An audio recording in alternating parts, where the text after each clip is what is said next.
अस्सलाम वालेकुम दोस्तों। अगरचे मूड तो मेरा आज नेशनल लाइसेंसिंग एग्ज़ामिनेशन के जो तलबा एहतजाज कर रहे हैं और जो कुछ उनके साथ सलूक हो रहा है उस पर वीडियो बनाने का था, लेकिन प्रेसिडेंट साहब ने और vice president advocate Ali Raza साहब ने जो आज प्रेस कॉन्फ्रेंस की है और उसमें उन्होंने पहली दफ़ा जो लब कुशाई की है उनके बकौल, तो उस पर बात करते हैं।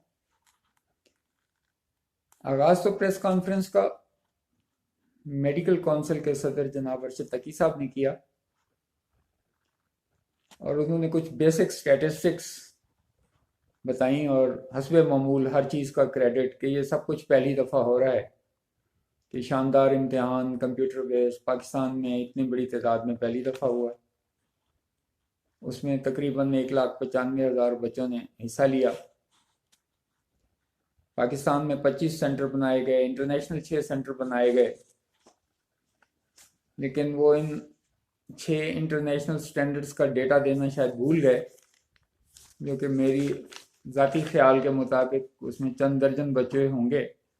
अगर चंद 100 भी होते तो वो ज़रूर बताते कि इतने लोगों ने इन सेंटर पे इम्तिहान दिया है। उनमें पास होने वाले तलबा की तादाद बताई। मैं राउंड फिगर करके बता रहा हूँ कि रफली 68,000 से थोड़ी सी कम थी और पास परसेंटेज भी उन्होंने कहा कि 35.4% थी, जबकि पिछली दफ़ा कोई 55% से भी ज़्यादा लोग पास हुए थे। इसके बाद उन्होंने बताया कि एम डी कैट 2 साल के लिए वैलिड होगा और जो पिछले साल के तलबा हैं उनका एम डी कैट भी वैलिड होगा, लेकिन उसकी जो उन्होंने इक्वेशन बताई वो हैरान कन थी कि पिछली दफ़ा जिनके 150 नंबर थे वो अब वाले इम्तिहान में 137 नंबरों के बराबर होंगे। फार्मूला उन्होंने कहा वेबसाइट पे है, वो जिसकी तक मसला होगा वो डेफिनेटली वेबसाइट पे जाके देखेगा और उनको समझ आ जाएगी। उसके बाद उन्होंने प्रेसिडेंट, वाइस प्रेसिडेंट, एडवोकेट साहब अली रज़ा साहब को फोरम दिया और हैरान कुन हद तक उन्होंने कहा कि जी ये टेक्निकल एक्सपर्ट हैं जो आपको डिटेल्स बताएंगे, और उन्होंने कोई ऐसी डिटेल नहीं बताई जिसमें कोई टेक्निकल एक्सपर्टीज़ की ज़रूरत होती। जिस तरह की स्टैटिस्टिक वो बता रहे थे प्रेसिडेंट साहब, उसी तरह की स्टैटिस्टिक वाइस प्रेसिडेंट साहब ने बताई। हैरान कन हमारे लिए इसलिए थी कि हम उनको सिर्फ वकील समझते रहे, लेकिन आज प्रेसिडेंट साहब ने बताया कि वो टेक्निकली भी एक्सपर्ट आदमी है। अब वो पता नहीं किस चीज़ की टेक्निकली एक्सपर्ट आदमी है, क्योंकि स्टैटिस्टिक के ही उन्होंने फिगर बताए और उसमें ज़्यादा कहानी थी। कहानी ये थी कि 41 मिलियन सवाल थे जी, और उसमें से पोस्टमार्टम, पोस्ट एग्जामिनेशन उनका एनालिसिस किया, उसके तरीक़ा वारदात पे रोशनी डाली कि उसका क्या फ़ायदा है। उन्हें बताया कितने लोगों ने क्वेश्चन स्किप किए, कितने लोगों ने प्लान करके कोई मिस किए। हमें बदनाम करने के लिए भी उन्होंने तलबा को वो कहा कि उन्होंने एक साजिश भी ढूंढ ली और उस साजिश पे उन्होंने इंक्वायरी कराने की भी कहा है कि जिन्होंने इंक्वायरी भी खोल दिया है। कायद आज़म यूनिवर्सिटी ने 2 दिन में 41 मिलियन सवालों का एनालिसिस किया है। या तो उनके पास जिन्नात हैं या उन्होंने कुछ नहीं किया। और उनकी रिपोर्ट इन्होंने वादा किया था कि उसकी रिपोर्ट बताएंगे, शाया करेंगे, तो वो रिपोर्ट भी उन्होंने नहीं बताई। सिर्फ इतना बताया कि उस रिपोर्ट आने के बाद उन्होंने रिजल्ट बना दिया। अब आ जाते हैं कि उन्होंने एक छोटी सी गलती तस्लीम की कि कंप्यूटर ने ऑटोमेटिक ईमेल भी जनरेट कर दी और कंप्यूटर ने ऑटोमेटिक बच्चों को सर्टिफिकेट भी इशू कर दिए। ये एक कंप्यूटर की छोटी सी गलती है। एक और गलती भी उन्होंने मान ली कि कुछ सब्जेक्ट्स में जितने मार्क्स एलोकेटेड हैं, फॉर एग्जांपल एक सेक्शन के 20 मार्क्स एलोकेटेड हैं, तो उनको 50 से ज़्यादा मार्क्स भी कंप्यूटर ने गलती से लगा दिए। तो छोटी सी गलती, ईमेल जनरेट हो गई, सर्टिफिकेट इशू हो गए, सैंक्शन स्ट्रेंथ के हिसाब से मार्क्स से डबल ट्रिपल मार्क्स दे दिए गए और उससे भी ज़्यादा जो कैलकुलेशन है वो भी थोड़ी सी गलत हो गई, तो बाकी पीछे रह क्या गया? अगर ये चंद बच्चों के साथ हुआ है, ये तो वो है जो सरफेस हुए हैं। जो नहीं सरफेस हुए तो उनके साथ क्या हुआ होगा या उन्होंने क्या किया है? हाँ, उन्होंने एक और दिलचस्प काम किया। उन्होंने एक ऑफर दी कि जिन बच्चों को शक है, हम उनको, जो आज तक वो लड़ते रहे कि जी हम पेपर नहीं दिखाएंगे, उन्होंने कहा है कि जी जो लोग देखना चाहें तो वो आके अपना पेपर भी देख सकते हैं। और उसका उन्होंने तरीक़ेकार बड़ा शानदार बताया कि लोग उनको अप्लाई करेंगे, वो उनको अपॉइंटमेंट देंगे और उस अपॉइंटमेंट में आके वो अपना पेपर और की देख सकेंगे, और जो गलत सवाल होंगे वो पॉइंट आउट करेंगे और उसकी मार्किंग फिर दोबारा होगी। बहुत अच्छा तरीका वारदात है। अमेरिका से, बरतानिया से, कनाडा से, मिडल ईस्ट से बच्चे आएंगे, लाखों रुपए खर्च के, हज़ारों के नहीं है। टिकट्स मतलब है भी, ट्रैवल, जो लोग ट्रैवल करते हैं उनको पता है कि जी अब तो लोकल टिकट भी 50,000 60,000 से ऊपर चली गई है, तो इंटरनेशनल टिकट वो खर्च करके आएंगे, आपसे अपॉइंटमेंट लेंगे, यहाँ रहने का खर्चा अलहदा बर्दाश्त करेंगे और वो देखेंगे कि उन्होंने कौन से क्वेश्चन गलत किए हैं, कौन से सही किए हैं। मैं इंटरनेशनल पहले कह गया, क्वेटा से जिस बच्चे ने आना है, यहाँ लोगों के पास 6,000 जो आपने फीस ली है उस पर ही इवेंट कराई है। तो जिन्होंने क्वेटा से आना है, कराची से आना है, अंदरूनी सिंध से आना है, साउथ पंजाब से आना है, उन पे क्या वो मुफ्त आएंगे या उसका किराया आप देंगे और उसकी अकोमोडेशन आप देंगे? तो आपने एक और धंधा खोल लिया। और उसके बाद जब वो आएगा तो इंक्रिप्शन के नाम पे उसको कहेंगे नहीं जी ये किया है, तो उसके पास क्या है? तो आपने अपनी ट्रांसपेरेंसी खुद ही कंप्रोमाइज कर दी। आप मान गए कि उसमें गलत है, तभी आप दिखा रहे हैं।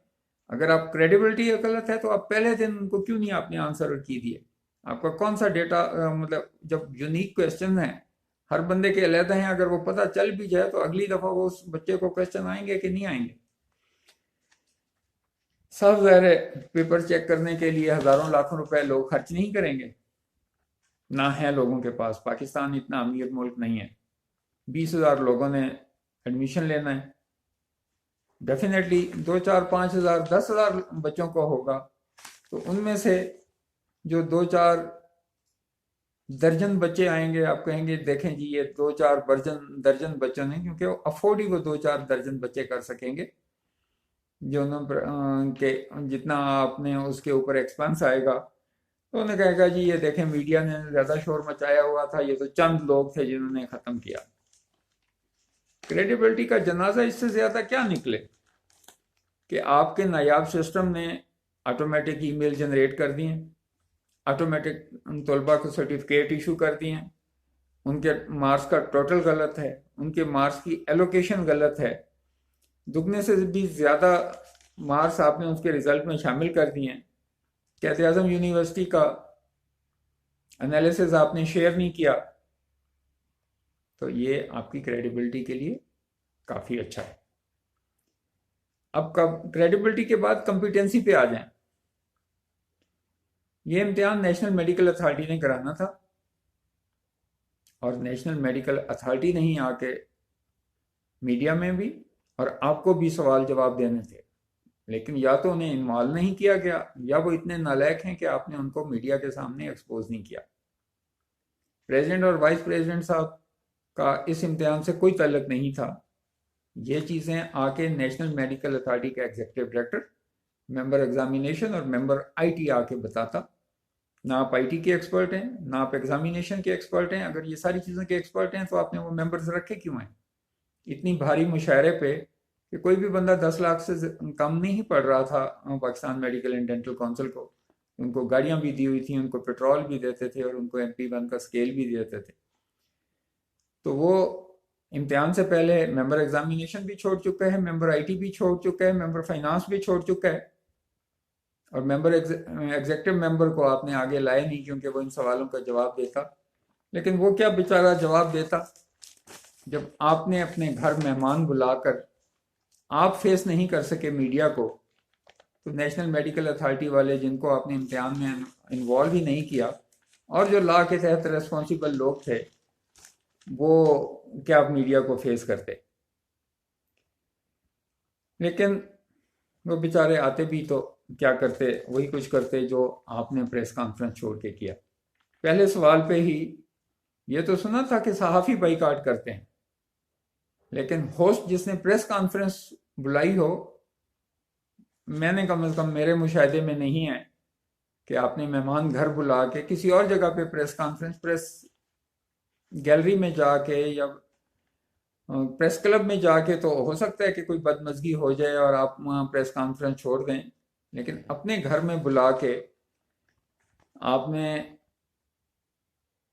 एक गलत रवायत कायम की है। उसके बाद आपने उनको हब्स बेजा में रखा है और उनको इंटिमिडेट करने की कोशिश की है।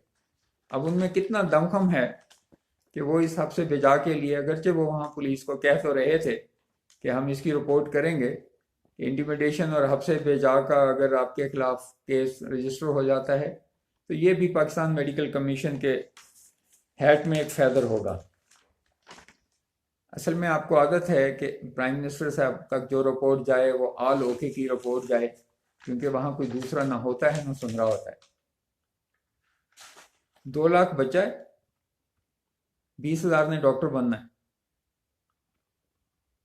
चाहे 1 डे टेस्ट हो, चाहे आप 60 दिन में इम्तिहान करवाएं, डेफिनेटली डिफ़िकल्टी इंडेक्स हर पेपर का नहीं निकाला गया। डेफिनेटली ये 41 million paper question individual check नहीं किया गया, ये एट रैंडम चेक की गई है। फिर आप कहेंगे कि ये इंटरनेशनल तरीका है जी, 2%, 4%, 5% चेक करते हैं तो उसके बाद आ जाएगा। ये बच्चे कौम का मुस्तकबिल हैं। 20,000 डॉक्टर बनेंगे और 1,80,000 ने फिर भी इस मुल्क को संभालना है। वो डॉक्टर्स बने, इंजीनियर्स बने, CSS करके आए, वकला बने, लेकिन ये मुल्क का फ्यूचर थे और आपने इन 2 लाख फैमिलीज़ को ज़हनी अजियत दिए, क्योंकि आपके पास तो दलीलों के अंबार हैं और वो भी उस जगह पे जहां आप अकेले हों।